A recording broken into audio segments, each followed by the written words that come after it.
O delegado regional da 4ª Delegacia Regional de Polícia Civil do Cariri, Dr. Danilo Borba, concedeu entrevista coletiva na manhã desta quarta-feira para detalhar os motivos que levaram à prisão do ex-diretor da cadeia pública de Sumé, Alberto Limonta, que é acusado dos crimes de peculato, facilitação de fuga, corrupção passiva e abuso de autoridade. Também foi apresentado à imprensa o material apreendido na casa do apenado conhecido como Beto Barbosa. Segundo a acusação, alimentos eram desviados da cadeia pública de Sumé e eram revendidos na feira livre da cidade. Que tipo de irregularidades eram praticadas por ele? Inicialmente, constatou-se 4 tipos penais: o crime de abuso de autoridade, o crime de peculato, o crime de corrupção passiva e o crime de facilitação de fuga.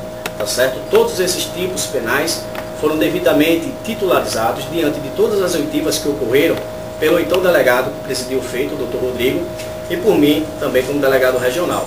Diante das gravidades, das irregularidades que ocorriam naquela localidade, foi necessária uma intervenção por parte do Poder Judiciário, e a autoridade policial competente representou por mandados de busca e apreensão e por mandados de prisão preventiva contra os meliantes, que seria o ex-diretor Limonta, e contra justamente o preso Beto Barbosa, pedido deferido judicialmente, e na verdade a operação foi deflagrada na tarde de ontem, devido à possibilidade do principal investigado se evadir da localidade.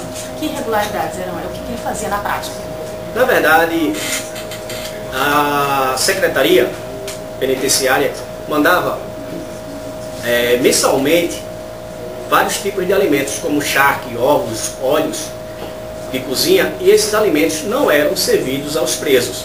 Diante de tais fatos, durante o inquérito policial foi constatado que havia um desvio desses alimentos e automaticamente esses alimentos eram vendidos às feiras de Sumé, e automaticamente foi constatado que os presos daquela localidade se alimentavam justamente de carcaça de galinhas e de cabeça de porco, tá certo? Ou seja, toda a charque era desviada e automaticamente se comprava esses alimentos e serviam justamente aos presos.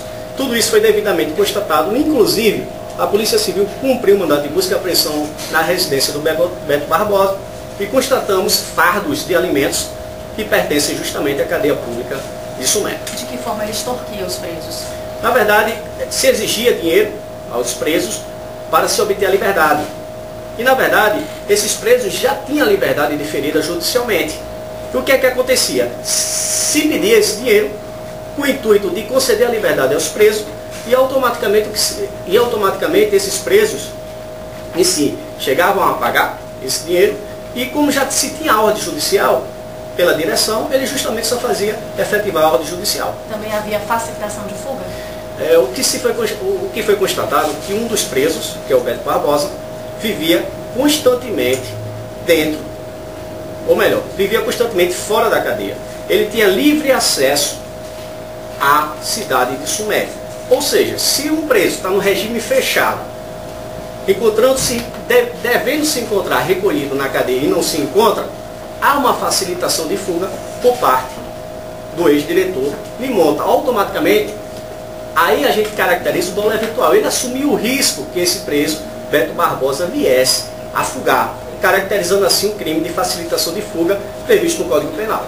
Esse Beto Barbosa, inclusive, é o pai das 2 mulheres que denunciaram 2 agentes, um policial militar, de tentativa de estupro. A polícia investiga aí uma provável armação entre o próprio ex-diretor e o detento para tentar desvirtuar o foco das investigações? Na verdade, o inquérito policial já foi instaurado pela Delegacia de Polícia de Sumé. O Dr. Jerônimo está à frente das investigações com relação a essa requisição ministerial.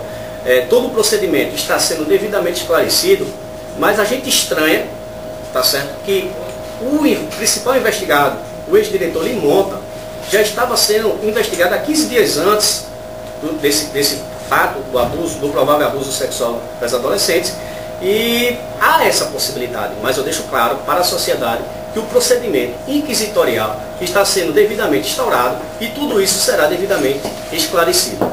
O delegado Rodrigo Monteiro informou ainda que consta nos autos que o ex-diretor recebia propina para facilitar a vida de alguns presos, prometendo inclusive a progressão de regime fechado para o semiaberto ou até mesmo regime aberto.